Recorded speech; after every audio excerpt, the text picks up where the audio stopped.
सहनावतु सहनौ भुनक्तु सह वीर्यं करवावहै तेजस्विनावधीतमस्तु मा विद्विषावहै।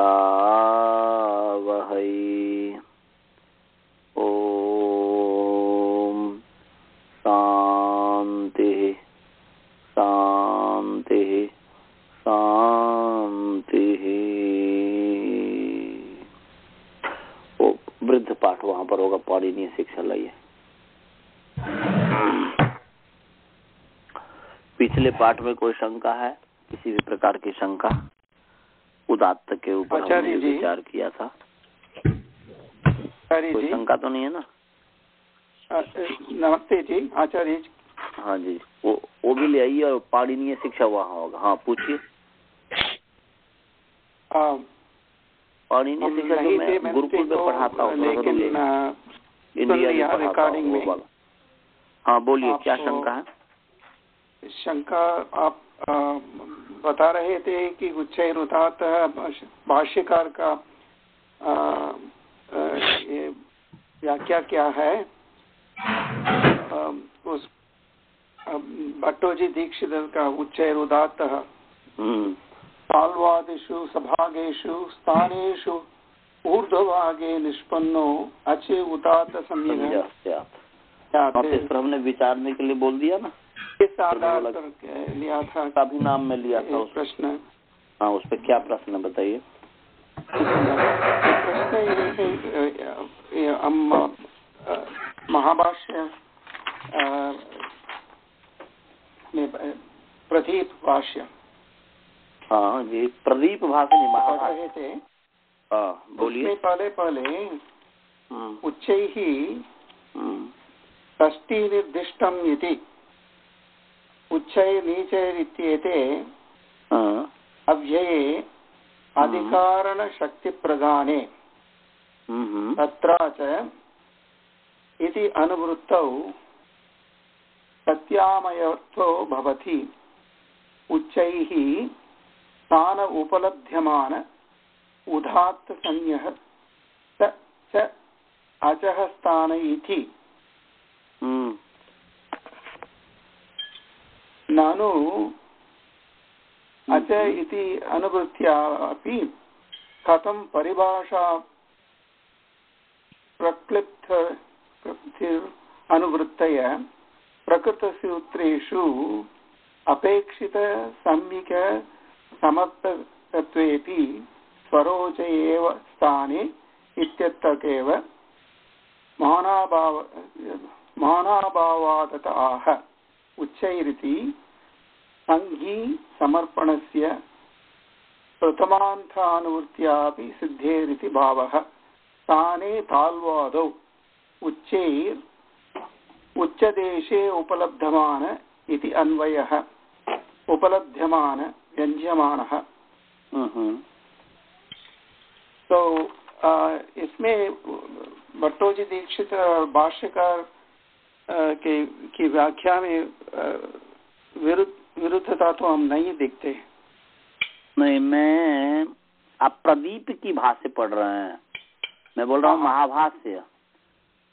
मैं महाभाष्य में उदात्त का क्या, उच्च उदात्त पर जो व्याख्या है वो आप कर रहे हैं ना जी? हाँ। मैं भी जो है निकाल लूँ प्रदीप का। कहाँ होगा अभी? ये हो रहा है, देख ले रहा हूँ। ये है मेरा, अच्छा इसमें देखता हूँ, इसमें संस्कृत वाले में मैं भी थोड़ा निकाल लूँ। यहाँ पर ये है उदात्त का लक्षण जो इन्होंने किया है वर्णोच्चारण शिक्षा समझ इसमें नहीं है, उसी में जाना पड़ेगा हमें। और ये भी है कि सिद्धांत कौमुदी बाल मनोरमा है ना, उसमें उच्चैरुदात्तः नाद धर्म विशेष, यही आप बता रहे थे, वो नाद धर्म विशेषता है, वो स्थान विशेषता नहीं है। हाँ हाँ, तो वही मतलब नाद धर्म, तो वो नाद माने ध्वनि जो है ना, उस ध्वनि का धर्म है, ध्वनि में लोच लाने की बात है। तो इसीलिए ये जो ये कह रहे हैं भट्टो जी दीक्षित जो कह रहे हैं, तो कहाँ तक उचित है ये प्राच्य व्याकरण मुझे निकालने दीजिए। प्राच्य व्याकरण में अष्टाध्यायी कैयट और नागेश निकाल लिया। अच्छा ये बताइए महाभाष्य का ये किस में है? ये महाभाष्य का ये भार्गव शास्त्री जोशी बुक है ना, उसमें मेरे पास जो डाउनलोड हो रहा, ये जो महाभाष्य मेरे पास जो प्रदीप का है, हाँ, वो भी समय लगेगा होने में, ठीक है, कोई बात नहीं। यहाँ पर यह है कि उच्चैरुदात्तः पर वो जो कह रहे हैं कि ताल्वादिषु सभागेषु स्थानेषु ऊर्ध्वभाग निष्पन्नोच उदात्त संज्ञा स्यात्, यही है ना जी? हाँ जी, हाँ जी। तो इसका मतलब क्या है? इसका अर्थ यह है कि ताल्वादिषु सभागेषु स्थानेषु, माने स्थान को समान भाग किया गया। हाँ, 6 है ना, कंठ, तालु, मूर्धा, दांत इत्यादि जो भी है, 6 जो स्थान है, तो उसको उन्होंने क्या किया, भट्टो जी दीक्षित ने सभी स्थानों को कल्पना करके 2 भाग किया, समान भाग किया। हाँ, पद स्थानों को। उसका आधार तो हम नहीं देखते हैं, कहीं भी नहीं देखते हैं। हाँ, ये काल्पनिक ही है ना जी, कल्पना ही है ना जी। ये तो ध्वनि विशेष है, नाद विशेष है। नाद यहाँ पर उदात्त अनुदात्त स्वरित ये अच का गुण है, और अच का गुण होने के कारण ध्वनि में ये लोच लाने की बात है, ध्वनि में परिवर्तन लाने की बात है। वो भट्टो जी दीक्षित ने जो किया है कि तालवादी स्थानों को समान भाग किया और समान भाग में 2 भाग किया, और पहला माने ऊर्ध्व का मतलब पहला हो गया, ऊपर हो गया, तो ऊपर वाले अर्थात ऊपरले वाले भाग से आगे वाले भाग को अधा हो गया, और ऊपरले वाले भाग को पहले वाले को उन्हें ऊपरले कर दिया। तो ऊपरले वाले भाग से जो निष्पन्न अच है उसको उन्होंने जो है उदात्त कहा। तो ये कहाँ तक ये ठीक है? तो हमारी समझ में ये आता है कि एक ताल्वादिषु यदि ध्वनि कैसे प्रकट होता है, इसका प्रमाण तो पाणिनि शिक्षा में है ना, कंठ तालु, वो तो है, परंतु मैं ये कह रहा हूँ कि पाणिनीय शिक्षा का हमने जो है, और महाभाष्य का भी जो है, कितना नंबर सूत्र है उच्चैरुदात्तः अष्टाध्यायी में? ये जो है उच्चैरुदात्तः जो है 1-2-29 है। तो महाभाष्य में जो उदात्त का लक्षण बताया कि उदात्त उसको कहते हैं कि जो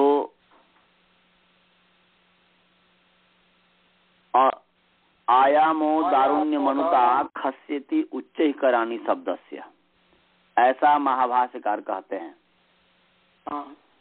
तो जिसके उच्चारण करने में शरीर में कठोरता आ जाए, कंठ जो है समृत हो जाए और स्वर में रुक्षता हो जाए, उसको कहते हैं उदात्त। तो ये तो जब ध्वनि में इस तरीके की बात होती है तब शरीर में कठोरता या फिर रुक्षता आ जाएगी, कंठ सिकुड़ जाएगा, इस तरीके की बात कही। तो इसमें ये कहा हो गया कि समान तालु इत्यादि को समान भाग में बांट दो और ऊपरले वाले भाग से उदात्त करेंगे और निचले वाले भाग से अनुदात्त करेंगे। ये कहाँ तक मतलब ये है? वो तो आप ठीक कह रहे हैं कि उसका आधार तो कहीं नहीं दिख पड़ता है। तो मैं यही बोला था क्योंकि हमने जितना भी प्रदीप हमारा पूरे प्रमाण है। प्रदीप का मैं वो भी अभी देख रहा हूँ, अभी ये हो रहा है तो मैं देख लूंगा, परंतु प्रदीप हमारा प्रमाण नहीं है। हमारा प्रमाण तो ऋषि है, हमारा प्रदीप तो ऋषि नहीं है। तो प्रदीप तो ठीक है, अच्छे एक व्याख्याकार हैं, महाभाष्य के व्याख्याकार हैं, उन्होंने संगति लगाई है। जैसे कि हम आपको पढ़ाते हैं तो हम भी एक व्याख्या करने वाले हो गए। जब हम यदि कल्पना कीजिए आपको पढ़ा रहे हैं, इसमें कल्पना तो है ही नहीं। बाल मनोरमा में कि उच्चैर उदात्तः नाद धर्म विशेषः उच्चैस्त्वं न इह विवक्षितम्। वो एकदम ठीक है, वहाँ पर उच्चैस्त्व न विवक्षितम, माने उच्चैस्त्व यहाँ पर जोर से बोलना ये विवक्षित नहीं है। वहाँ पर जो है ये जो है नाद धर्म विशेष है, ध्वनि धर्म विशेष की बात। एक शब्द बाल मनोरमा एकदम ठीक कह रहा है, उसको ठीक मतलब जो है, हालांकि उन्होंने बाल मनोरमाकार ने जो है वो सिद्धांत कौमुदी की संगति लगाने की प्रयास करता है, परंतु ये जो बात कर रहा है कि ये बात तो पहले भी मैंने कहा था कि यहाँ पर उच्च ही माने जोर से बोलना ये अर्थ नहीं है। नहीं, आप बोल रहे थे। हाँ, मैं बोला कि यदि जोर से बोलने का नाम उदात्त है तो उस पर हमने यज्ञ कर्मण्य जप न्युख सामसु का हमने प्रमाण दिया था कि जप न्युख और साम, न्युख निगद विशेष है और साम वेद में जो है हम सस्वर पाठ करें। तो यदि जप पर हमने क्या था, जप कितने प्रकार के होते हैं, तो एक मानसिक जप होता है। प्रश्न ये है कि उपांशु उच्चार्यमाणे अव्याप्ते है।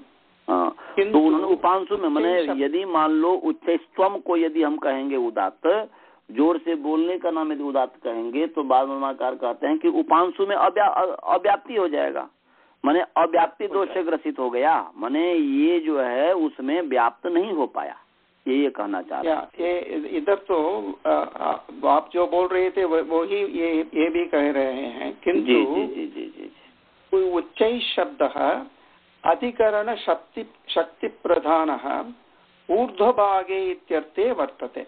हाँ, वो अब वो सिद्धांत कौमुदी की संगति लगा रहे हैं। हाँ, अब आगे जो है, आगे वो अपने रास्ते से हट गए। आगे जो है वो अधिकरण, क्योंकि उनका तो काम है सिद्धांत कौमुदी की व्याख्या करना। तो पहले उन्होंने ठीक कहा कि यहाँ पर उच्चैस्त्वम नाद धर्म विशेष है और यहाँ पर उच्चैस्त का मतलब उच्च का मतलब जोर से बोलना अर्थ नहीं है। यदि ऐसा कहेंगे तो उपांशु में इसकी अव्याप्ति हो जाएगी, यहाँ तक उन्होंने ठीक कहा। और उपांशु ही क्यों, 3 प्रकार के जप होते हैं। मानसिक जो जप है उसमें भी अव्याप्ति हो जाएगी, तो इसीलिए उपांशु में भी अव्याप्ति हो जाएगी और उसमें भी मानसिक में भी अव्याप्ति हो जाएगी। इसीलिए जोर से बोलने का नाम उदात्त नहीं है, वो जोर से बोलने का नाम उदात्त नहीं है, एकदम यहाँ तक ठीक है। आगे तो इसलिए अब वो उन्होंने कहा ऊर्ध्वभागे निष्पन्नो, तो बोल रहे हैं कि उच्चैस्त जो है यहाँ पर अधिकरण प्रधान है, इसलिए ऊर्ध्वभागे ऐसा अर्थ लिया। वो फिर उनकी संगति लगा रहे हैं, वो सिद्धांत कौमुदी की संगति लगा रहे हैं। हम उससे आगे की बढ़ने की माने स्वतंत्र बुद्धि होकर के फिर विचार करने की बात कर रहे हैं कि हम उन्होंने जो कहा है कि ताल्वादिषु सभागेषु स्थानेषु ऊर्ध्वभाग निष्पन्नोच, तो ताल्वादी को समान भाग किया पहले, तो ये कल्पना से किया। इधर आपका प्रश्न जो है उसका उत्तर मिलता है। ऊर्ध्व अवयवस्य अवयव अपेक्षायां तालु कंठादि वर्णाभि व्यक्तिस्थानानां इत्यर्थो लभ्यते। हाँ, तो अवयव अर्थ में ले लिया ना जी। ये उसको तालवादी जो अवयव है उसका ऊर्ध्व भाग से क्या ले रहे हैं? तालवादी स्थान में ही जो समान भाग है, उस समान भाग में जो ऊपर वाले भाग हैं, ऊर्ध्व वाले भाग हैं, ये बातें कर रहे हैं ना जी। तो ये कहाँ तक उचित है? ये नाद ध्वनि विशेष है, इसमें लोच लाने की बात है वाणी में, ध्वनि में।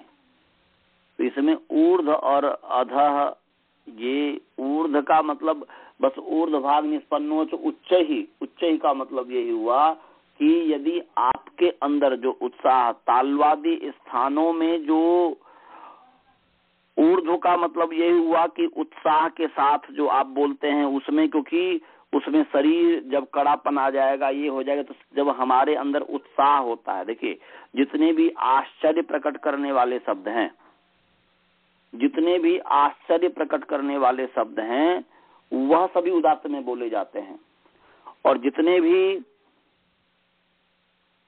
भी आश्चर्य प्रकट करने वाले शब्द हैं वो सब उदात्त में बोले जाते हैं। थोड़ा सा रुक जाइए जी, रुक जाइए, मैं फिर आपसे एक करूँ, कोई आए हुए हैं।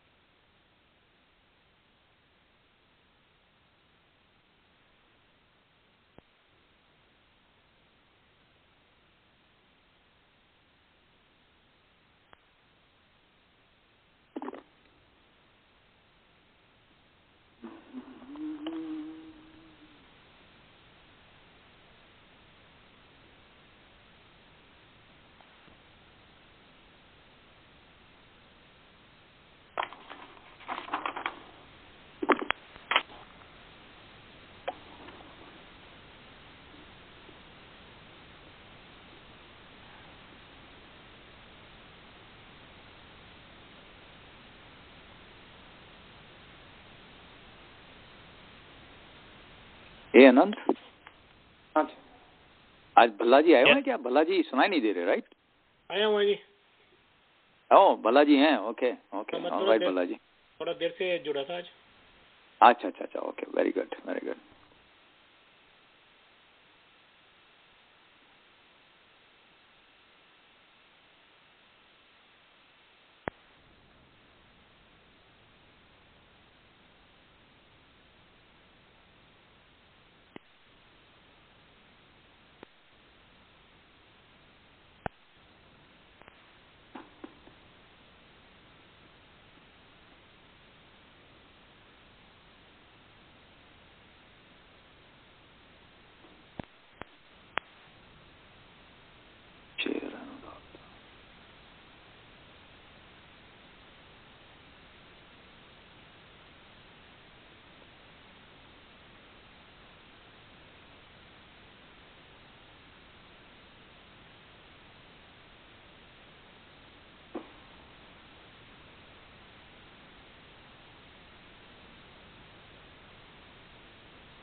अनंत जी जी आचार्य जी वापस आएंगे अभी? पता नहीं। अवश्य वापस आएंगे आचार्य जी, अवश्य वापस आएंगे। आचार्य जी जो ना कोई आ गया है तो I think he is probably talking to them, but he will come back, he will come back. लगता है आ भी गए तो ज्यादा क्लास तो हो नहीं पाएगा आज, शायद आधा घंटा तो होगा। हाँ ज्यादा नहीं हो पाएगा आज, फिर आपसे सुनेंगे आचार्य जी। हाँ और मैंने याद किया है नहीं। तो बाकी विद्यार्थीगण जो हैं आनंद लेंगे और आप काम करेंगे। नहीं, मैं काम करने के लिए मैंने याद नहीं किया है ना। ओ याद नहीं किया? ओके। काफी व्यस्त था 4 दिन से, तो मैं याद नहीं करता। अच्छा अच्छा ओके। तो 2 दिन तो दिसंबर के बारे में, क्रिसमस टाइम पे एक 2 हफ्ता छुट्टी होना चाहिए। अच्छा बल्ला जी मुझे कोई प्रॉब्लम नहीं है, लेकिन हमारे आनंद जी जो है ना, वो जो है उनके अंदर एक जोश भरा हुआ है। He wants to learn. No that's fine. ऐसा भी नहीं कि बर्न आउट हो जाए, मतलब दैट्स ओके अगर Acharya ji, I mean if everybody agrees कि 1-2 हफ्ते की छुट्टी, specially last 2 weekends, I am okay with it. I am fine too, मेरे को भी कोई प्रॉब्लम नहीं है, I am fine too. But most likely, I think if we propose that, then Acharya ji will propose a test in the new year, I guess. आचार्य जी को थोड़ा free time देना चाहिए ना, वो भी अब आए हैं, अभी इंडिया से आए हैं, फैमिली साथ रहती है। We have to give him some free time too, so he can spend some time with the family. You know, बल्ला जी मेरी फीलिंग ये है कि हम आचार्य जी को टाइम दे देंगे, पर आचार्य जी कहीं और बिजी हो जाएंगे। आचार्य जी ने तो बिजी रहना है, उनके स्वभाव में है ये। नहीं, पर ये अष्टाध्यायी की तो ऐसी चीज है ना कि इनको तैयार करना पड़ता है। ये ऐसे संस्कृत तो बिना तैयार किए एकदम बोलना शुरू कर देंगे। क्या था उनको, मुझे लगता है कि he has to study for it. अच्छा, yeah, I really don't know. Yeah. Lekin yeah, you are absolutely right. In fact, you know, periodically he should take rest, I think, from all his activities, basically. Not only Ashtadhyaya, but all the other things that he teaches. I think he's involved in a lot of activities. We should give him some rest too, you know. Yeah, absolutely. I am taking Sanskrit class from Houston, it comes. They are going to take 1 month break from December 15 to January 15. Acha. So that people who's going to get 1 month break? Who is going to get 1 month break? From Sanskrit class. Oh, they are getting 1 month break? Yep.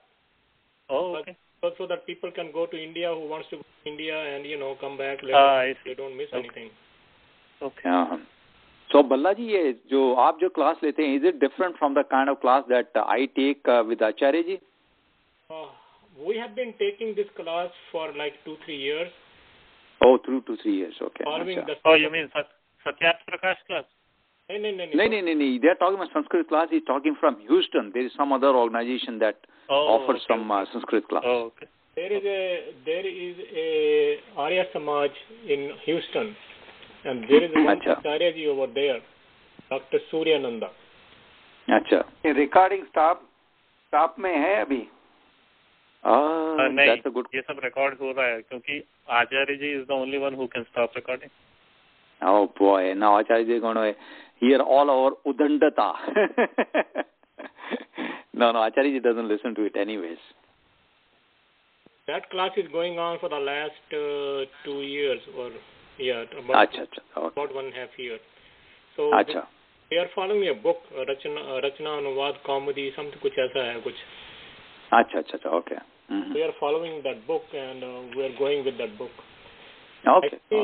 Actually, before their Acharya ji came, our Acharya ji, this doctor, our own Acharya, Ved Shrami ji, also taught from that book, like maybe, I don't know, 2-3 months.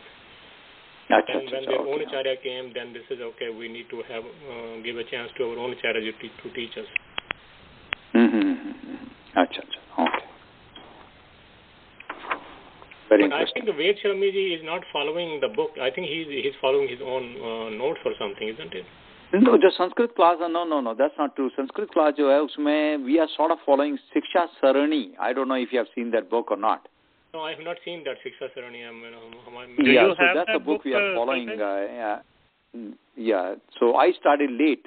Rest of the students started early. So I started when they started talking about Kriya.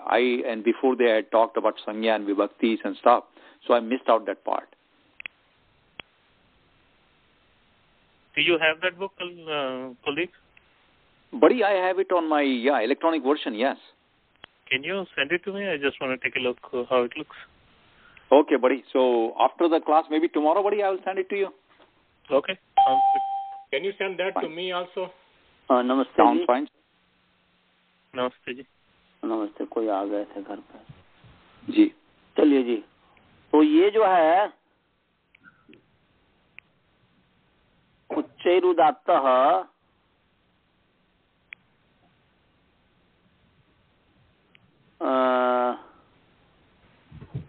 इस पर आपने कैयट का बताया है ना जी? जी, व्याकरण महाभाष्य में कैयट का जो है निकल गया। वार्तिकम भी है। तो यहाँ पर देखिए उच्चैरुदात्तः नीचैरुदात्तः जो यहाँ पर कैयट जो है ये क्या प्रदीप का कहना है उच्च ही षष्ठी निर्दिष्टमिति उच्च ही नीचे ही इत्येते अव्यये अधिकरण शक्ति प्रधान है, ये कहना चाह रहे हैं। माने उच्च ही और नीचे ही ये जो है अधिकरण शक्ति प्रधान है। तत्र अचहिति अनुवृत्तौ, ये अचह की अनुवृत्ति आ रही है। हाँ, सत्याप अर्थो भवति उच्च ही स्थान उपलभ्यमान उदात्तंजः।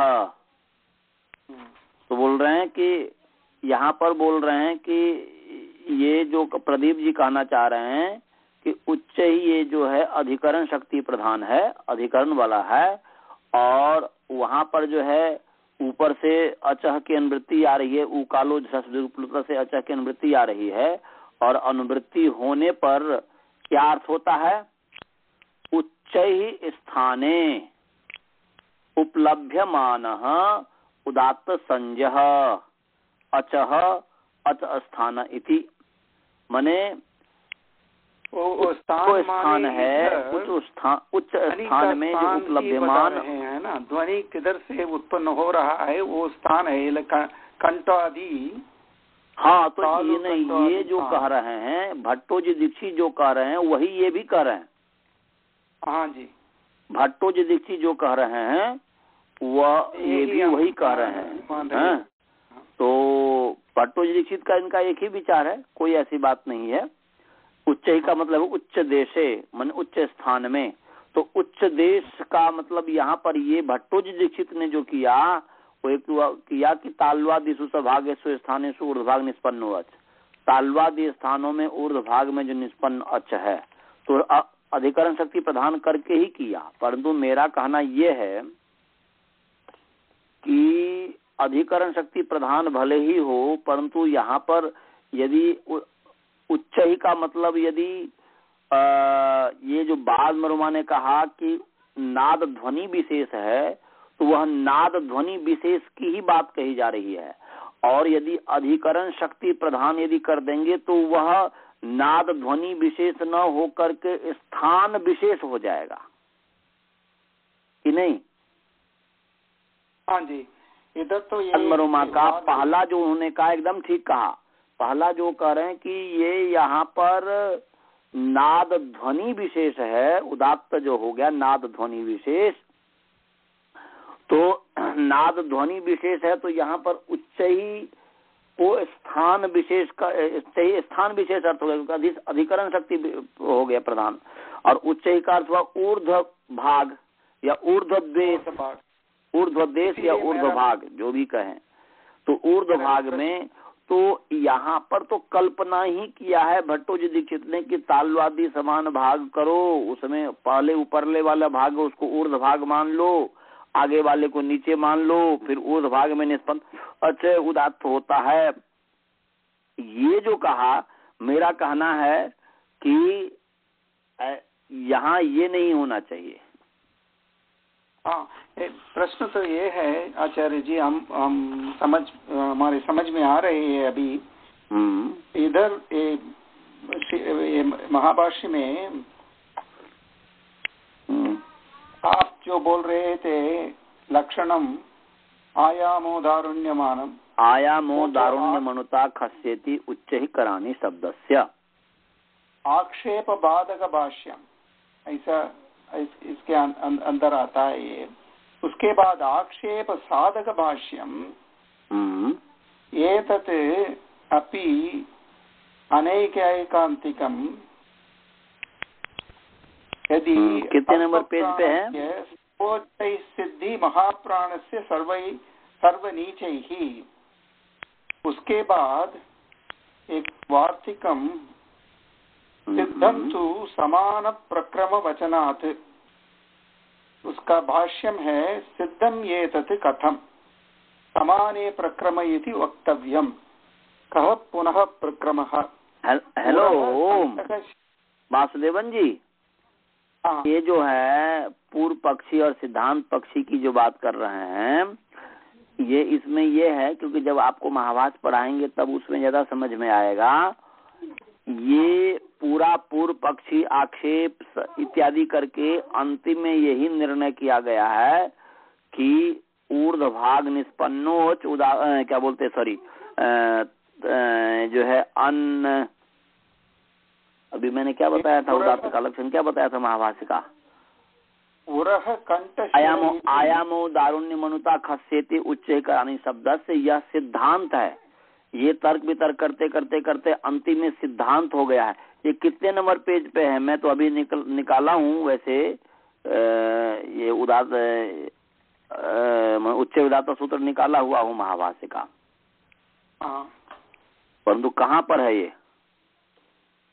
हाँ ये है। एवं तरी लक्षणम करिष्यते आयामो दारुण्य मनुता खस्यति उच्च कराणि शब्दस्य आयामो गात्राणां निग्रह दारुण्यम स्वरस्य दारुणता रुक्षता अनुता खस्य कंठ से समृद्धता उच्च कराणि शब्दस्य अनुभव सर्गो मार्दव मूर्ता खस्यति नीचे कराणि शब्दस्य अनुभव सर्गो गात्राणां शिथिलता मार्दव स्वरस्य मृदुता श्रृंगता उर्ता खस्य महत्ता कंठ से नीचे कराणि शब्दस्य।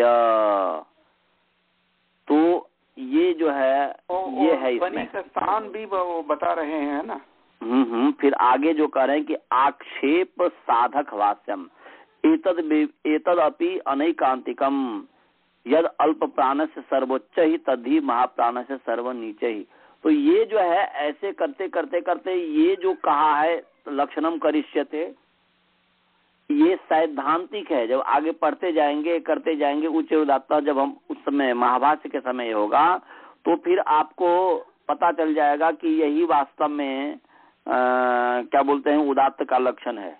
क्योंकि जो है पाणिनीय शिक्षा भी जो आप आगे पढ़ेंगे, पिछले बार भी बताया था, तो पाणिनीय शिक्षा में महर्षि पाणिनि जी जो उदात्त का लक्षण करते हैं वो उदात्त का लक्षण करते हैं कि तत्र यदा सर्वांगानुसारी प्रयत्न तीव्रो भवति तदा गात्राणां निग्रह कंठ बिलस्य चाल्पत्वम स्वरस्य च वायोस्तीव्र गतित्वात् रौक्ष्यम भवति तम उदात्तम आचक्षते, ऐसा कह रहे हैं महर्षि पाणिनि जी अपने शिक्षा ग्रंथ में। पाणिनीय जो शिक्षा है सूत्रात्मक जो पाणिनीय शिक्षा है उसमें उदात्त का लक्षण कर रहे हैं।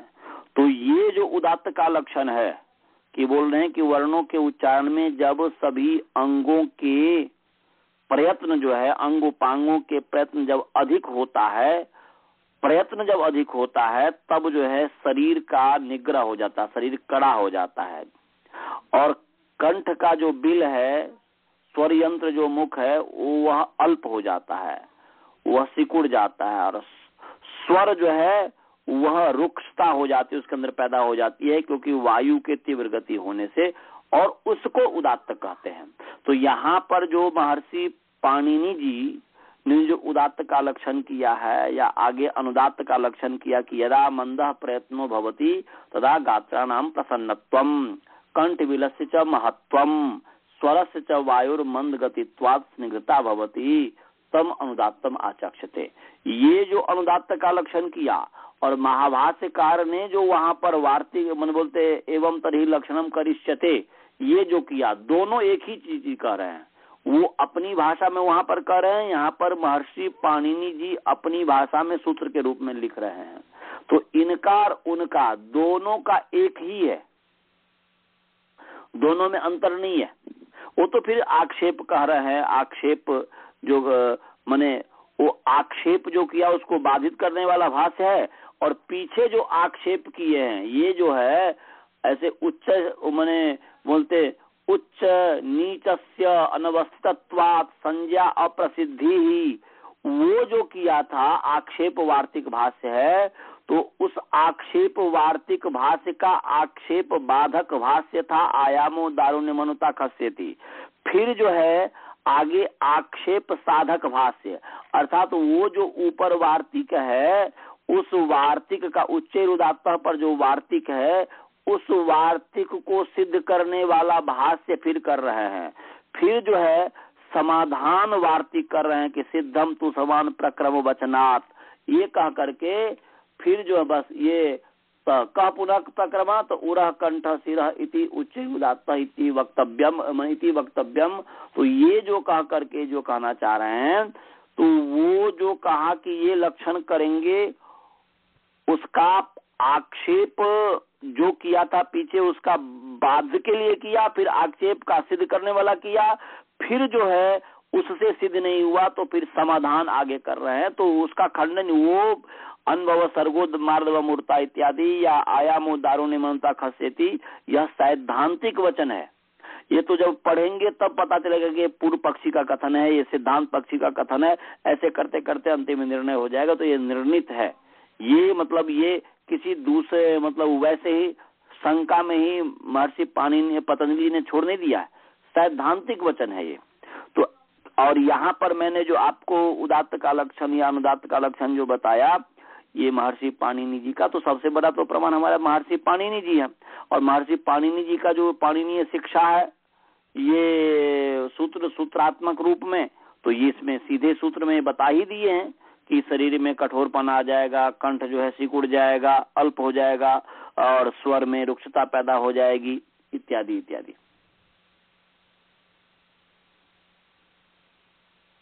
समझे? अच्छा जी। हाँ।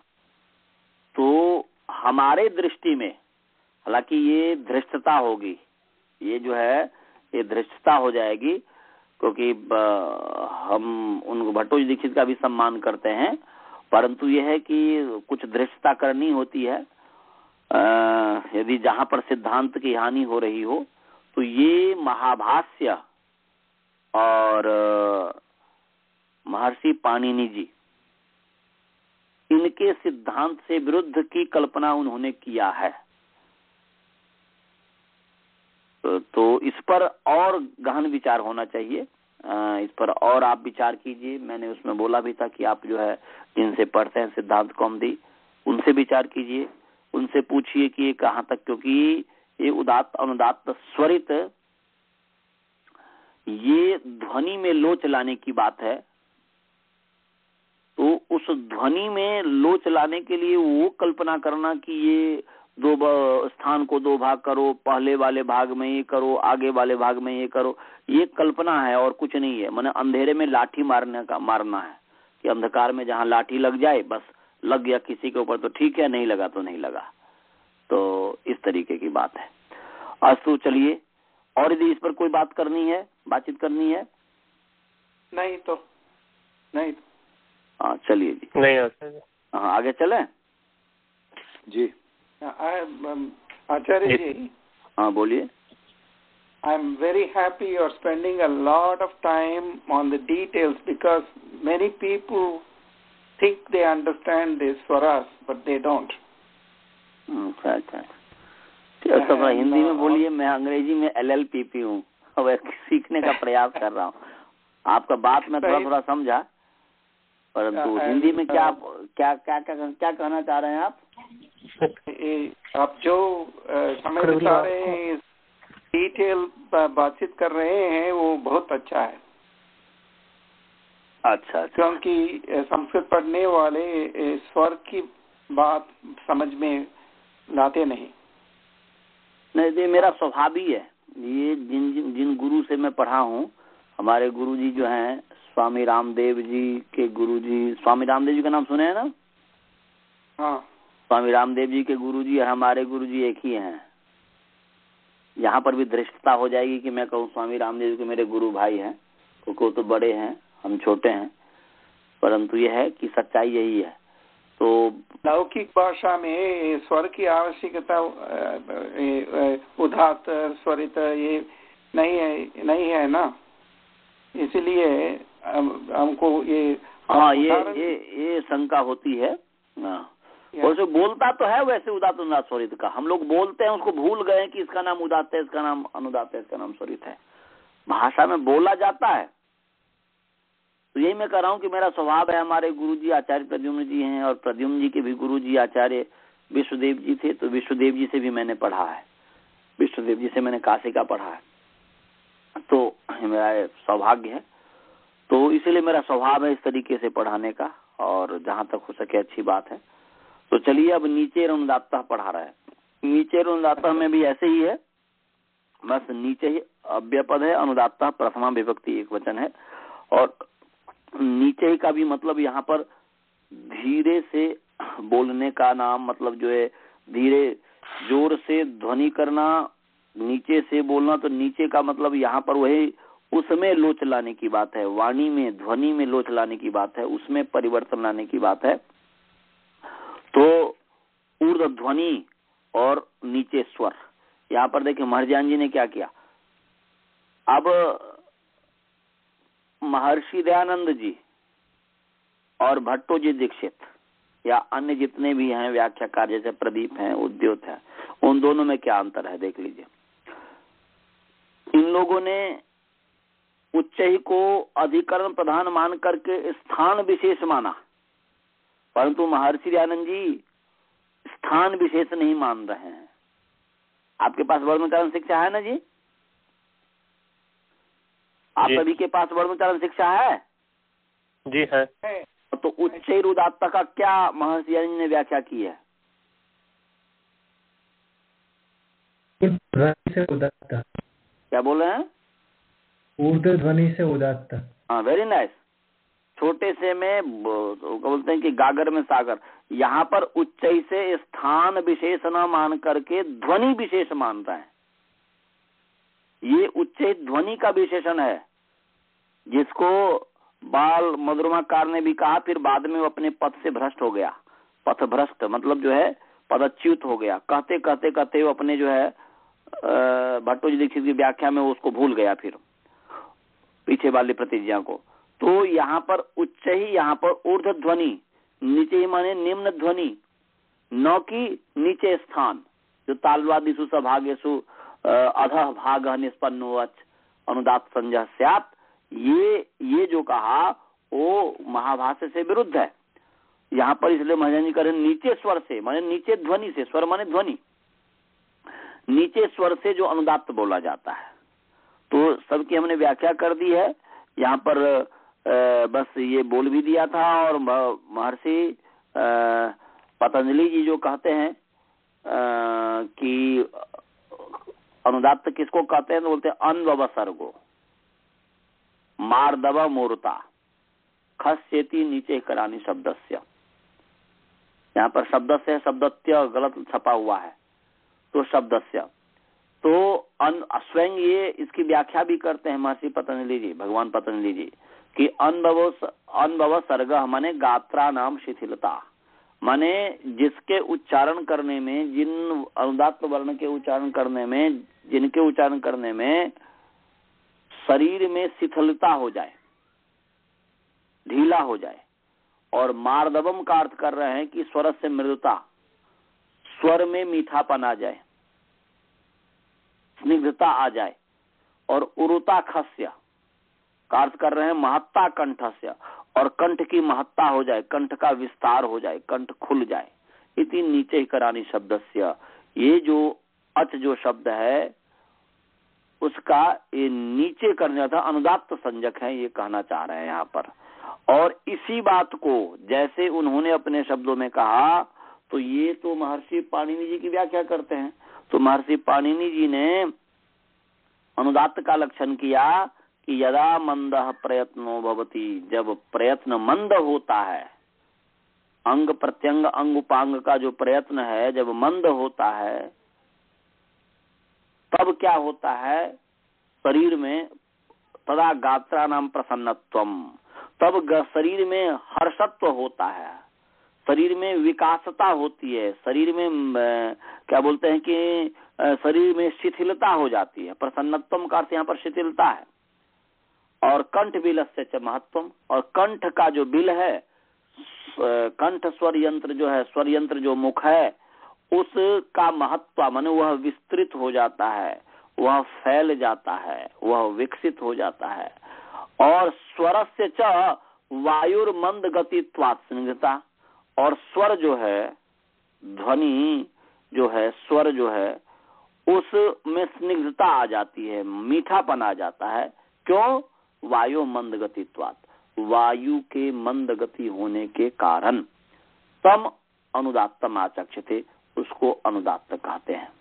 इसी इतने बात को जो है नीचे अनुदात्त हमें ये बात बता रहा है। तो महर्षि पाणिनि जी ने यहाँ नीचे अनुदात्त कहा तो उस भावना से कहा जो उन्होंने पाणिनीय शिक्षा में बताया है, जो कि आगे फिर पढ़ाऊंगा, आगे जब अष्टम प्रकरण में है, 8वां अध्याय में है।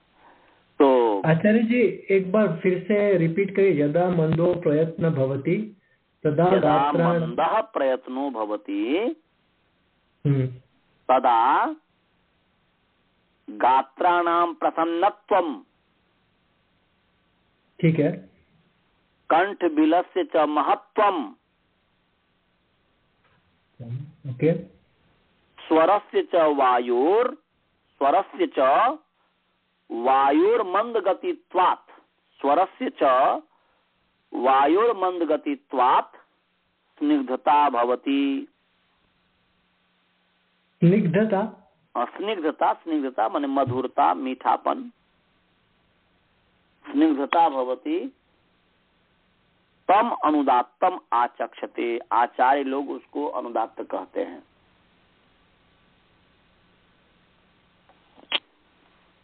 लिख लिया? हाँ। और महाभाष्यकार का भी आप लिख सकते हैं कि अन्ववसर्गो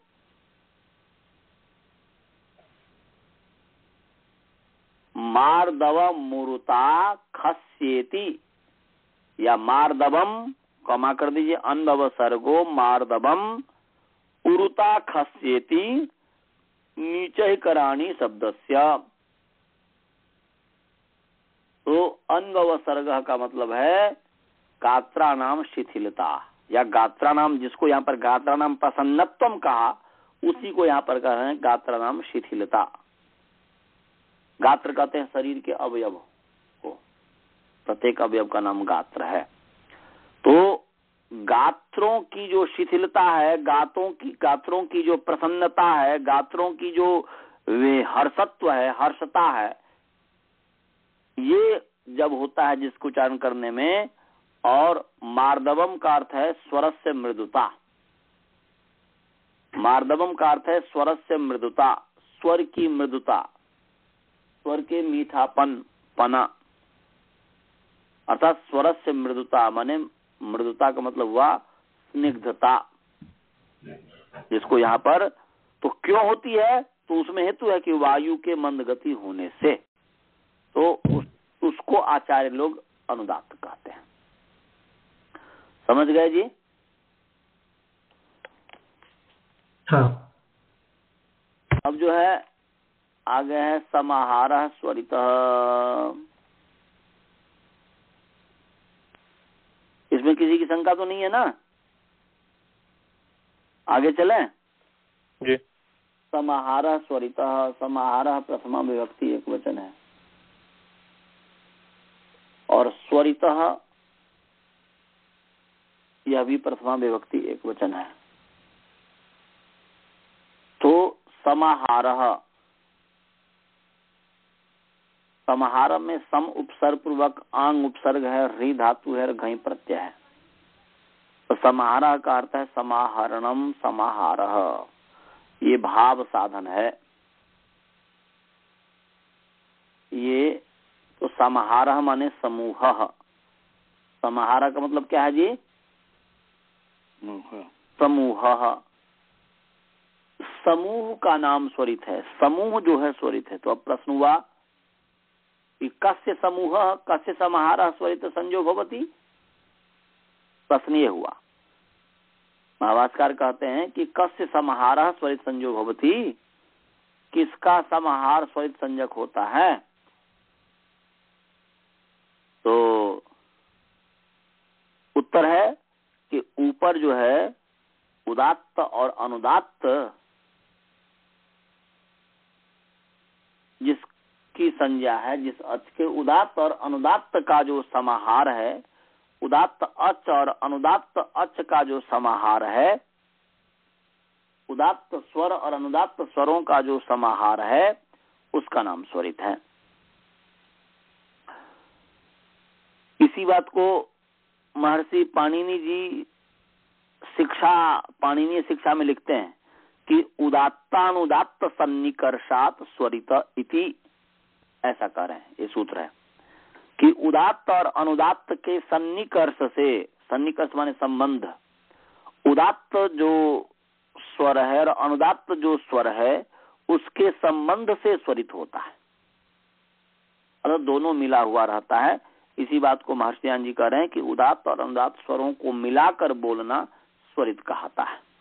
तो उदात्त जो अच और अनुदात्त जो अच माने स्वर, उनको आपस में मिला करके बोलिए तो बोलना तो ध्वनि होगा ना, इसलिए बोलना अर्थ कर रहे हैं यहाँ पर महर्षि जी कि यह भी स्वरित भी जो है, ये उदात्त अनुदात्त स्वरित जो है, अच जो है, यह ध्वनि में आएगा।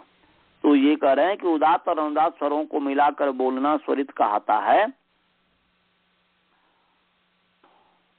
तो अब इसमें कितना भाग उदात्त है, कितना भाग अनुदात्त है इत्यादि है, तो वो आगे अष्टाध्यायी का विषय है कि तस्य आदित्य उदात्त मर्धरस्वम इत्यादि सूत्र है।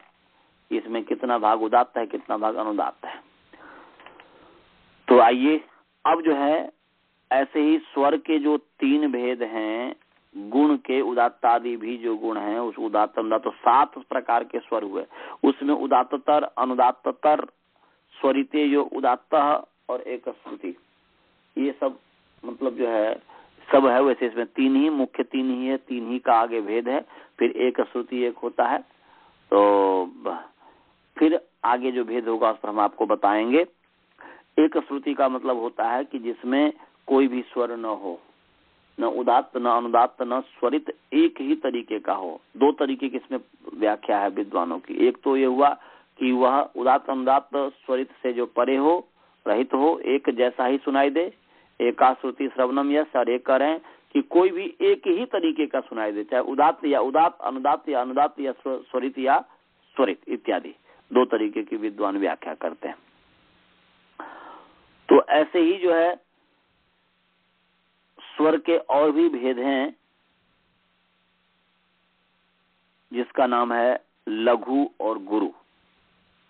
ये भी गुण के आधार पर ही है। तो बोलते हैं ह्रस्वम लघु, ह्रस्व अक्षर का नाम लघु है। ह्रस्व अक्षर का नाम क्या है जी? लघु। ह्रस्वम अक्षरम लघु संयम से आते। ह्रस्व अक्षर का नाम लघु है और साथ साथ इसी के नीचे सूत्र है दीर्घम च, अष्टाध्यायी क्रम में। नहीं सॉरी, क्या बोलते हैं, संयोगे गुरु है। 10वां नंबर ये सूत्र है। संयोगे गुरु 11वां है और दीर्घम च 12वां है। तो ह्रस्वम लघु, ह्रस्व अक्षर का नाम गुरु लघु है और ह्रस्व अक्षर का नाम गुरु भी है। कब? संयोगे, जब संयोग परे हो तब। संयोग का मतलब क्या है? हलोनंतरा संयोग, कि अनंतरा हलः, हलः प्रथमा विभक्ति बहुवचन है, अनंतरा प्रथमा विभक्ति बहुवचन है, संयोग प्रथमा विभक्ति एक वचन है। तो अर्थ होगा कि अनंतरा माने न विद्यते अंतरम व्यवधानम येषाम ते अनंतरा, जिन हलों के बीच में व्यवधान न हो। तो व्यवधान का किसका होता है?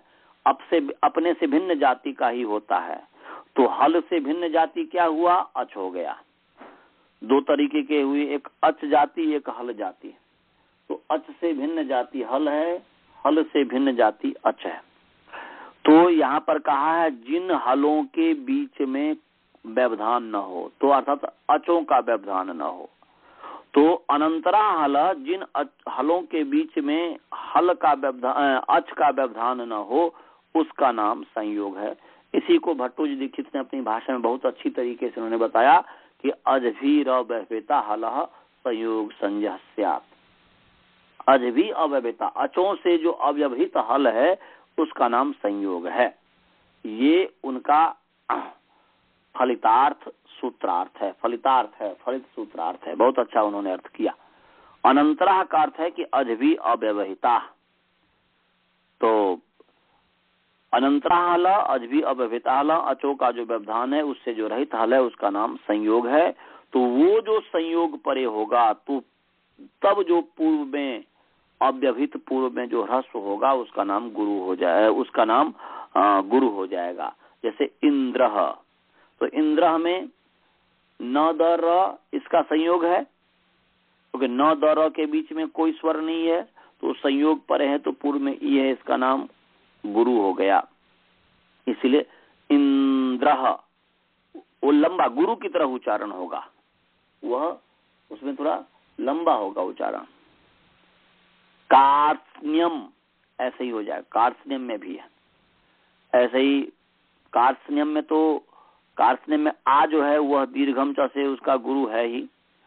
ऐसे ही विप्रह, यहाँ पर महाजन जी विप्रह का उदाहरण दे रहे हैं कि विप्रह में यहाँ पर जो पर का जो है संयोग है, तो पर संयोग परे है तो ई की जो है गुरु संज्ञा हो गई। ऐसे ही ह्रस्व स्वयं अपने आप में ले लेंगे तो ह र है ना, र में अ है और स का संयोग परे है तो रकार उत्तरवर्ती आकार की गुरु संज्ञा हो जाती है, इसलिए ह्रस्व। तो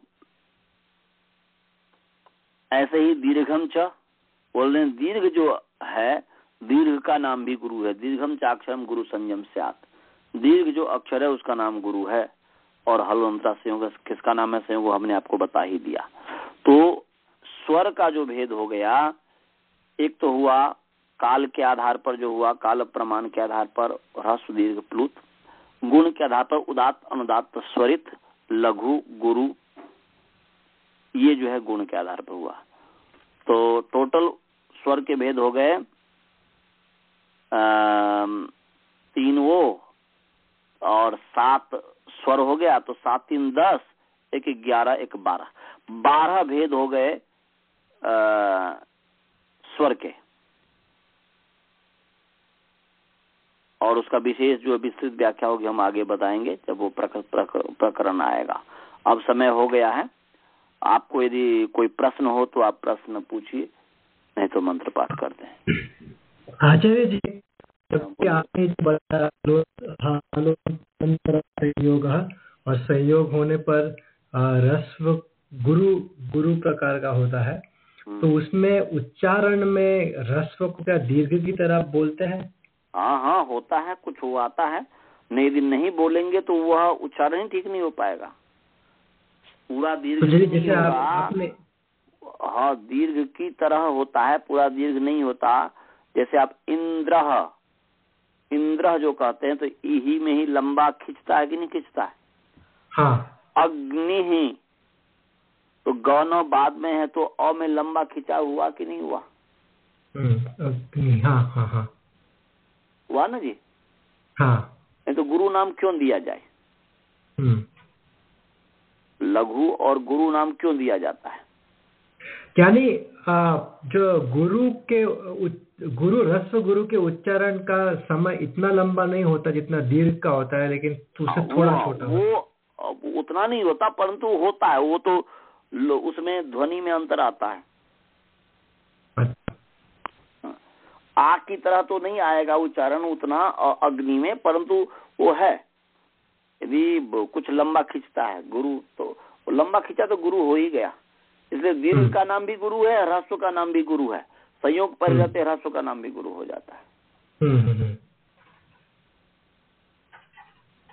और कोई शंका? आचार्य जी, आचार्य जी। हाँ बोलिए बोलिए बोलिए। आप एक वेद मंत्र को लेके, जैसे कि सहना भवतु, ऐसा सहना भवतु वेद मंत्र है ही नहीं। हाँ चलिए बोलिए, जैसे सहना भवतु। हाँ बोलिए। वेद मंत्र को लेकर वो उच्चारण सहित एक एग्जाम्पल दे के हम रिकॉर्ड में लेते हैं, तो सुन के हमको समझ में आएगा कि उच्चारण कैसा होता है। इसमें ऐसी बात है वासुदेवन जी, क्योंकि मैं हूँ व्याकरण, आई एम ग्रामेरियन, तो मैं ग्रामेरियन हूँ, तो मैं आपको ये तो बता सकता हूँ कि भाई यदि कोई उच्चारण करता रहेगा स्वर का, तो मैं बता दूंगा कि ये उदात्त है, ये अनुदात्त है, ये स्वरित है। परंतु हमने व्याकरण में परिश्रम किया है, उसका कैसे उच्चारण किया जाए, अलग अलग एक एक करके तो हम आपको उच्चारण बता देंगे उदात्त अनुदात्त स्वरित का, परंतु एक साथ जब क्रम में होता है, जैसे कोई हारमोनियम जानता है, सारे गम पध नि सा करता है, तो वो उसका अभ्यास किया रहता है, तो उसको ज्यादा वो भले ही वो उदात्त अनुदात्त स्वरित समझे या न समझे, स्वर कितने होते हैं, षडज हैं, ये हैं, वो कुछ समझे या न समझे, परंतु वो जिसको अभ्यास किया तो वो उस तरीके से हमसे ज्यादा एक्सपर्ट हो जाएगा उच्चारण करने में। तो ये ज्यादा आपको अच्छा, वह जो सस्वर भले ही वो कुछ जानता नहीं हो व्याकरण, भले ही कुछ और नहीं हो, परंतु जो सस्वर जो पढ़ा हो वो इसका उच्चारण अधिक अच्छा बता सकता है। और उसका मैं ये बता सकता हूँ कि ये यहाँ पर ये बोल रहा है, इसका नाम उदात्त है, इसका नाम अनुदात्त है, इसका नाम स्वरित है। मुझे वो नहीं आता है उस तरीके से, मैं अलग अलग ये करके मैं बता सकता हूँ कि भाई इसका ये उदात्त होगा, ऐसा है। आप भी बोलेंगे या मैं भी हर व्यक्ति उदात्त अनुदात्त स्वरित को करता ही है। जब कोई शांति की बात आ गई, जब ईश्वर भक्ति की बात आ गई, तो ईश्वर भक्ति जब होती है तो सब अनुदात्त में होता है। और जब जितने भले मन से ही उपासना जब कर रहे हैं और ईश्वर भक्ति में जब उनसे कुछ मांगने की बात कर रहे हैं, तो सब अनुदात्त में है। उस समय शरीर की शादी की जो स्थिति होती है, और जितने भी उनके साथ ईश्वर के साथ बातचीत कर रहे हैं, उत्साह वाली बात कर रहे हैं, उनसे माने जैसे एक पिता, माने एक पुत्र जो है पिता से कुछ मांगने का अधिकारी होता है, इस तरीके से फिर जब ये करता है तो वो सब उदात्त में उच्चारण हो जाता है। तो वो हर व्यक्ति उदात्त अनुदात्त स्वरित का उच्चारण करता है, परंतु उस क्रम से मुझे नहीं आता है जैसे वेद मंत्र में। वो दक्षिण भारत वाले लोग, आप लोग ज्यादा इसको कर सकते हैं, क्योंकि आप लोगों में सबसे बड़ी बात है कि परमात्मा की एक कृपा रही कि आप लोगों ने इसको बचा करके रखा। आप लोगों का मतलब है कि आपके क्षेत्र में जो भी ब्राह्मण है, जो कुछ भी थोड़ा मोड़ा मतलब जो भी वो सस्वर वाले जानते, वो उनका सबसे अच्छा मुझे लगता है, क्योंकि वो उत्तर भारत में है, ये नहीं कहीं कि उत्तर भारत में नहीं है, परंतु उत्तर भारत में से अच्छा है दक्षिण भारत में इस मामले में। अच्छा जी। हाँ जी, पाठ करिए। हमको ये मालूम नहीं था कि हम यही समझ में रहे थे कि मुझे समझ में नहीं आता है, कैसे बताओ, कैसे नहीं उदाहरण देके। ये वो जिज्ञासु में भी उदाहरण देते हैं, नमस्ते देवदत्त। ये सब तो मैं कर दूंगा, नमस्ते देवदत्त। अब जो लास्ट में जो है ना देवदत्त, प्लुतोदात्त हो गया, तो ऐसे नमस्ते देवदत्त, देव यहाँ पर हमने किया वो उदात्त कर दिया, देवदत्त, ओ देवदत्त। अब देखिए अभी मैं उदात्त का उच्चारण किया, ओ देवदत्त, पूरे शरीर कड़ा हो गया। तो ये जो है इस तरीके से में तो उदात्त होता है, परंतु वो मंत्र में मैंने नहीं सीखा हुआ है। वाक्य में मैं बता दूंगा, जब मैं वाक्य बोलूंगा, वाक्य में बता दूंगा, वाक्य में मैं उदात्त का भी उच्चारण कर लूंगा, अनुदात्त का भी उच्चारण कर लूंगा, स्वरित का भी उच्चारण कर लूंगा, परंतु मंत्र में मैंने नहीं सीखा है, क्योंकि वह अलग ही विषय है। तो इसलिए वो मंत्र का मुझे नहीं आता है। जी मंत्र पाठ करिए। नमस्ते इधर नीचे अनुदात्त है, उसके अंदर उदाहरण में नमस्ते देवदत्त, तो उसी को हम अनुदात्त में भी बोल सकते हैं, नमस्ते नहीं बोल सकते हैं, परंतु यह है कि वो देखना ये होगा कि नहीं कि वाक्य है कि नमस्ते में जो है ये जो है किस रूप में है, दीर्घ है तो उसका तो दीर्घ गुरु होता है, और फिर वह उदात्त में हुआ या अनुदात्त में, वो क्रम में जैसे आपके मन में भाव है उसके आधार पर ये होता है। तो कुछ तो एक फिक्स ही है कि वो वैसा ही उच्चारण किया जाएगा। तो उस पर हम आगे फिर विचार करेंगे, समय हो गया है। अच्छा जी। हाँ, तो अभी मंत्र पाठ करते हैं। ओम पूर्णमदः पूर्णमिदं पूर्णात् पूर्णमुदच्यते पूर्णस्य पूर्णमादाय पूर्णमेवावशिष्यते। ओम शांति शांति। नमस्ते नमस्ते नमस्ते